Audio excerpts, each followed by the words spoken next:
is the key in Cincinnati. Despite missing the playoffs for the third straight season, Zach Taylor remains the man in charge. Not much changing around Joe Burrow either, who at times this season made comments made us all think he might be in for an early retirement. Update on that. He was asked at the Pro Bowl last night if he's happy in Cincinnati, and he said he is. But when it comes to these two quarterbacks, who do we think is in a better position? Is it Joe Burrow with the consistency, or is it now Lamar Jackson in a new environment? Cam Jordan's back here with us. I mean, they talk about bringing a new coach. Give Lamar Jackson a clean slate. They bring in a new offensive line coach. That's the important part. Guy they poached from Atlanta. You talk about Dwayne Linford, guy who has been an offensive line coach before. This is important. You know, sometimes you see guys, create their staffs about who they know, what they know. No, he went to go get best product. And so if you got an O-line that can protect Lamar, you know how dangerous he can be. Okay. I think it's fair to say let's wait and see what 29-year-old Declan Doyle can do with Lamar Jackson. Yeah. Everyone's going to look at this as saying, oh, you're choosing Joe Burrow over Lamar, and the Ravens are better than the Bengals. I was at the Pro Bowl last night. Roll your eyes if you want. He and Chase and Higgins, those guys are as thick as thieves, and those are best friends, and they're going back on the field, and they're going to keep it going, and Joe Burrow does not miss a step from what he's had. Lamar, it's a big year for Lamar, and it's not just what can everyone do around Lamar. It's, hey, Lamar, now people are looking at you because he's older than his offensive coordinator.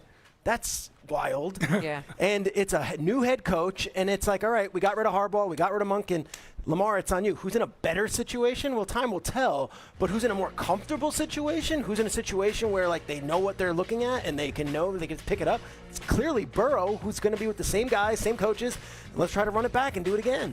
I think you have to answer the question via culture.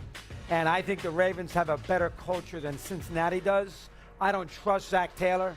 I don't trust that defense. Burrow's great, and he's hurt a lot, but he's great, and we know the two receivers.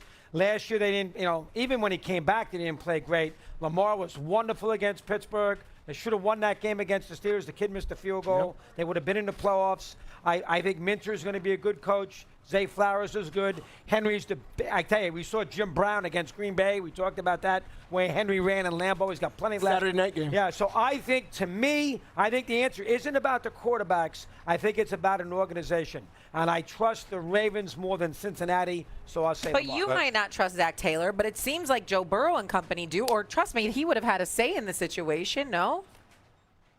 What's going on? There is no one that should trust Zach Taylor, which is why I'm looking at Peter. What's wrong with you? Let's go. What's wrong with you?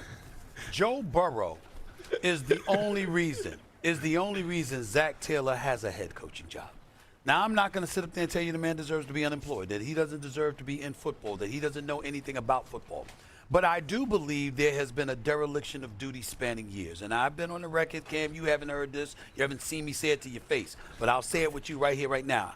On numerous occasions, I've been on national television, seriously, not joking, calling for an investigation into what the hell is Zach Taylor and his staff doing in the offseason. Because for the first two games of the season, for 6 years, they were 1-12. You're never ready to play come the start of the season. This year was an aberration.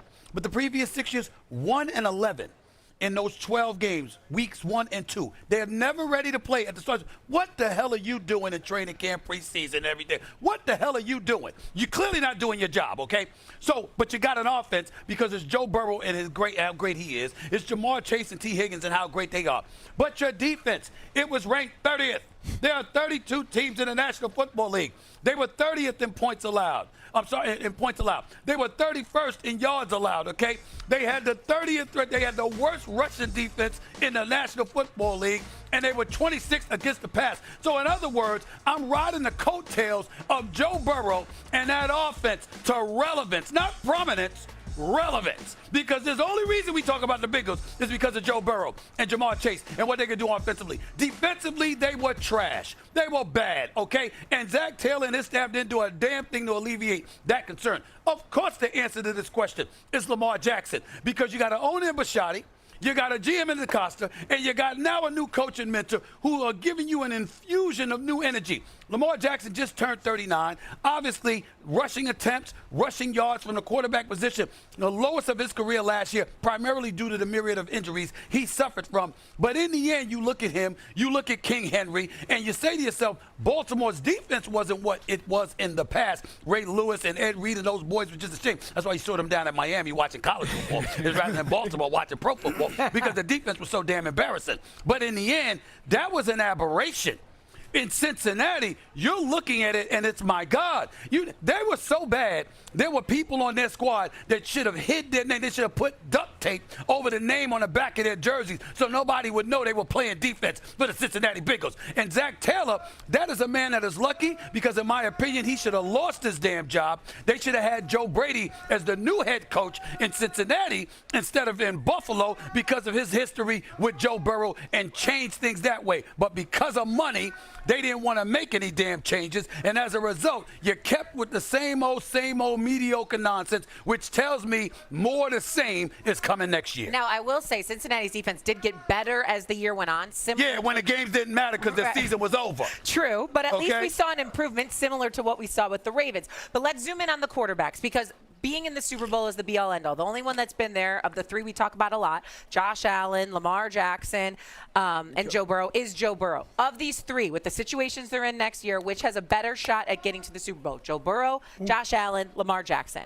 I mean, Joe Burrow has proven he can get to the Super Bowl. I would love to see Lamar Jackson get to the Super Bowl. Josh Allen, if I thought anything, I thought this was the year. Yeah, of course. I said, they're all out. All these guys are out. It's his time. And he proved what I thought about him. He plays excellent during season. He shows up. He is Superman. And at the same time, he can't win those big games right now. Again, he can always switch up the narrative years from now to next year, whatever that is. But right now, I'm turning around and I'm looking at Lamar Jackson. Hey, you've got Zay Flowers now. You've got Kyle Hamilton now. You've got, you got a D-line with John Jenkins in there. Let's draft you an edge. You have, Marlon Humphreys. You have these players. You have the ability. It's got, and for me, Lamar Jackson, Super Bowl. I'll ask you this, soon. because you've been on a staff where you fired the head coach and there's a new blood that comes in. Would you rather have what Zach Taylor is doing with the Bengals, where we're running it back, continuity? Then you have the Bills, where it's like, we're just going to hire from within. We're going to elevate Joe Brady. Also continuity. Or you're going to go Lamar, and it's completely fresh. And you're saying, all right, you think the third part is the best chance to win this year, straight, fresh? That, to me, can we at least wait and see and how it goes in the training camp and preseason, and see if Lamar hits it off with Declan Doyle, who's never called plays before, and he's 29 years old and comes from the Chicago Bears, where he spent 1 year with Ben Johnson? He's 29. Lamar's 29. I mean, absolutely. But I think we know he's a two-time MVP. I think we understand that he had a bad year. When a quarterback has a bad year, I get excited because I'm like, oh, he's got a chip on his shoulder now. And you know what he can do at full force. Yep. You know what he's able to do. Oh, he's quote-unquote had a bad year. He only played 12 games this year. That means he's going into the lab. Okay. He's got it. Who's going into the lab? Lamar. Again, when you have a year where you were disappointed in yourself, what do? You take it to yourself to make yourself better. But you had a knee injury, you had a hamstring injury, you had an ankle injury, had a toe injury, had a back injury. So the point that I'm making is that Lamar knows he wasn't 100%. Anybody who watched him move, knows he wasn't nearly 100%. This is really about him prioritizing his health, getting healthy. I think one of the biggest things that's going underreported, but this is the kind of stuff that we heard covering the league, is that players were a bit detached from John Harbaugh to some degree. And they went to Lamar Jackson to talk to him.